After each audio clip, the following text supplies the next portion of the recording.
Chapter 10. Are you Slacktose intolerant? Offer the lazy an egg, and they'll want you to peel it for them. A proverb. Slacktose intolerance, also called loserphobia and hypomalacia, is the inability to digest poor performance, lack of initiative, and failure to accept responsibility. Slacktose intolerant individuals have insufficient levels of desire to digest those who display repeated bouts of negativity, an inability to digest any amount of responsibility avoidance, and suffer from chronic aversion to thumb-sucking.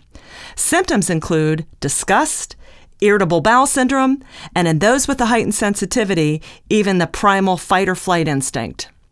Recommended treatments include speaking to the infected individuals regarding their condition. If they do not seek immediate aid, they are to be removed from your world. The Centers for Disease Control should start including laziness in their list of highly infectious diseases due to the amount of damage slackers can do to an entire organization. The good news is, once the affected area has been cut out, recovery rates are 100%. I can remember hearing the late, great Zig Ziglar say, "Are you a SNIOP? Someone who is sensitive to the negative influence of others?" Why, yes, I am. That describes me to a T. I am a flexible, easygoing person, but when faced with lazy or indecisive individuals, my righteous indignation meter gets pegged. I am sensitive to the influence of negative and lazy people. In fact, I am so highly allergic that I suffer violent reactions.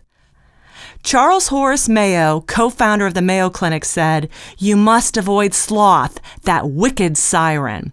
Amen, brother. Even the medical field recognized that laziness is a horrible disease. It's a universal truth. If you are unwilling to learn to help yourself, how on earth am I going to help you? In the world of psychology, it's called enabling, i.e., doing things for people that they could or should do for themselves. This can happen in both our professional and personal worlds and is a recipe for disaster. Nothing good ever comes of this. But once you accept there is no cure for the afflicted, you can lay off taking guilt trips and making repetitive rationalizations. They simply must heal themselves. An organization that is slacktose tolerant suffers from weak management. A relationship that is slacktose tolerant suffers from enabling behavior. In each case, someone provides excuses or otherwise makes it possible to avoid the consequences of such behavior through indifference. The greatest battle is the one within ourselves, so stop trying to fix other people's issues by allowing their behavior to continue to manifest itself.